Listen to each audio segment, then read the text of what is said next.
বাসায় বসে নিজের জুতায় বা নিজের বাসার মানুষের জুতায় পেইন্ট করে আসলে শুরু হয়েছে। তারপরে আস্তে আস্তে উই গট টু নো যে this is a real thing, মানে এইটা পিপল আর ইন্টারেস্টেড ইন ইট।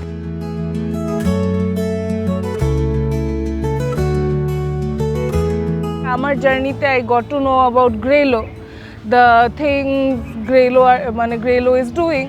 তো এরপরে হচ্ছে গিয়ে আমি বুঝলাম যে আচ্ছা, আরও মার্কেট রিসার্চ করার পরে জানলাম যে আচ্ছা this is a blooming thing, মানে এটা সামনে গিয়ে আরও অনেক ফ্লোরিশ করবে, it has potential, so why not do this. 3-4 বছর বয়স থেকে আমি হচ্ছে ড্রয়িং করা শুরু করেছি, অ্যান্ড এভার সিন্স এমন কোনো দিন যায়নি যেদিন আমি কিছু একটা ছোট হলো আঁকিনি। আমার সবচেয়ে বড় মোটিভেশন আমাকে দেয় হচ্ছে আমার আম্মু, সবচেয়ে বেশি ইন্সপায়ার করে আমার আম্মু। She always use to take me to competitions. সে নিজে থেকেই খবর নিত কোথায় কম্পিটিশনস হচ্ছে। দেয়ার ওয়ার ডেজ একদিনে 2টা আর্ট কম্পিটিশনে নিয়ে গেছে আম্মু, যেটা ঢাকার 2 মাথায় ছিল। মানে আলহামদুলিল্লাহ, I had the most supportive parents.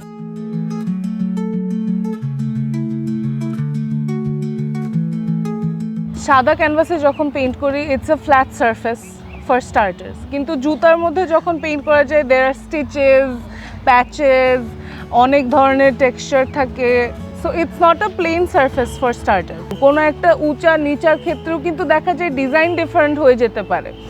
বাম্পসের মধ্যে ঠিক মতো হচ্ছে গিয়ে যদি আমি পেইন্ট না করি দেখা যাবে যে শেপ চেঞ্জ হয়ে গেছে। সো এই সব ক্ষেত্রে হচ্ছে you have to be more careful. Then again, while painting on a shoe, it's obviously not the same as painting on a canvas. অন্য আরেক দিক দিয়েও, বিকজ ক্যানভাসে যে পেইন্টটা থাকবে ইউ ডোন্ট নো শুতে সেম পেইন্টটা থাকবে নাকি, because it's made of leather. তো লেদারে obviously normal acrylic paint won't set, so সেই ক্ষেত্রে you have to use leather paint. চ্যালেঞ্জের মধ্যে বলা যায় যে আমার এই জুতাটা পেইন্ট করার সময়, এই পেয়ারটা স্পেসিফিক্যালি পেইন্ট করার সময় আমাকে আমার ক্লায়েন্ট বলে দিছিল যে সুন্দরবন থিমের একটা জুতা করতে, কিন্তু ও এক্স্যাক্টলি আমাকে ইন্সপো পিকচার্স শেয়ার করে নাই। শি জাস্ট টোল্ড মি যে সুন্দরবন থিমের একটা জুতা পেইন্ট করতে হবে, বাট দ্য পেয়ারের 2টা জুতা should not be the same. She told me যে রয়্যাল বেঙ্গল টাইগারটাকে হচ্ছে গিয়ে আমি যেন ফোকাস করি বেশি।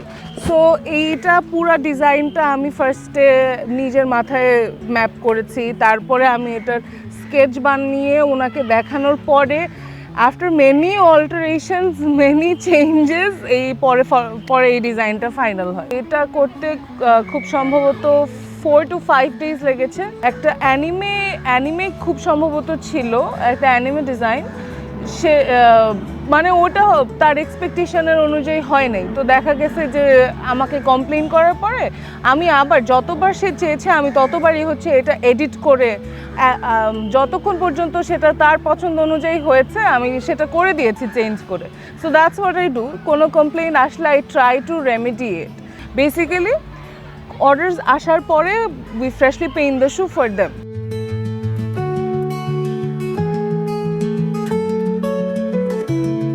3 বছর আগের থেকে এখনের সেলস গ্রেলোর ডাবল ট্রিপলড হয়েছে। এটা আরও সময়ের সাথে আরও বাড়বে আমাদের বিশ্বাস। বেসিক্যালি উইন্টার টাইমটাতে গ্রেলোর সেলস সবচেয়ে বেশি থাকে। 25, 26, 28 পর্যন্ত দেখা যায়। 18 থেকে 28 এইজের মানুষজন হচ্ছে গিয়ে গ্রেলোর জুতা বা কাস্টম প্রোডাক্ট বেশি কিনছে for themselves and for the people they লাভ।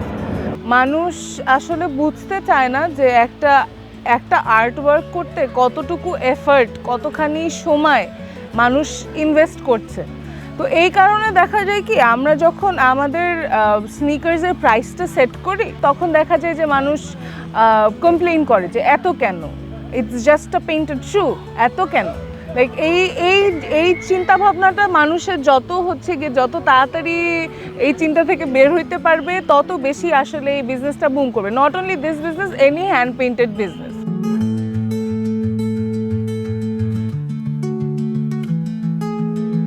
একটা আর্ট স্যাংচুয়ারি আমি বানাতে চাই, যেটার মধ্যে যেখানে দেখা যাবে যে মানুষ এসে পেইন্টিং করতেও পারবে, তারা পেইন্টিং অর্ডারও দিয়ে যেতে পারবে। যে কোনো জিনিসে সাপোজ আসলো একটা বাঞ্চ অফ ফ্রেন্ড গ্রুপ আসলো, এসে ওরা হচ্ছে গিয়ে পেন্টিং করবে, গল্প করবে, তারা হচ্ছে গিয়ে ওখানে বসেই পেন্টিং করলো। তারপরে সেখান থেকে ওরা আবার এরকম হ্যান্ডক্রাফটেড হ্যান্ড পেইন্টেড জিনিসপত্র পারচেজ করতে পারবে। তারপর ডেইলি ওয়ার্কশপ হবে on different forms of painting, ওটা মানুষ এসে শিখতে পারবে, ওয়ার্কশপ অ্যাটেন্ড করতে পারবে। তারপরে there will be a cozy cafe, একটা ক্যাফে থাকবে, এরকম একটা স্যাংচুয়ারি, আর্ট স্যাংচুয়ারি আমার বানানোর ইন দ্য লং রান ইচ্ছা আছে। অ্যাজ অ্যান আর্টিস্ট আমি কোনোদিন এই ইনসিকিউরিটিটাতে ভুগবো না যে এআই আসলে আমাদের জায়গা নিয়ে নেবে, কারণ যত যাই হোক ইটস আ রোবট। এআই এর মধ্যে ওই ইমোশনটা নাই যেটা একটা মানুষ একটা আর্টওয়ার্ক করার সময় যে ইমোশনটা দিবে। যেমন মোনালিসার যে রহস্যময় হাসিটা, এই হাসিটার পিছনে রহস্যটা যদি আমরা এআইকে ডিফাইন করতে বলেও কিন্তু পারবে না। একটা মানুষের তো কত ধরনের challenges through out the time চলতে থাকে, এক একটা ফেজ থাকে আর কি, ডিফিকাল্টিজের ফেজ থাকেই মানুষের। তো এই সব সময়গুলোতে আর পেইন্ট করলে আর বা ড্রয়িং করলে দেখা যায় যে ইট কামস মি, একদম মাথাটা ঠান্ডা হয়ে যায়, মনটা শান্ত হয়ে যায়। এটা শুধু দেখা যায়, এটা শুধু স্টুডেন্ট লাইফে না, এটা হচ্ছে গিয়ে ওয়ার্ক লাইফেও, দুই ক্ষেত্রে, স্টুডেন্ট লাইফ ওয়ার্ক লাইফ দুই ক্ষেত্রেই আমি বলবো যে আমাকে অনেক হেল্প করে।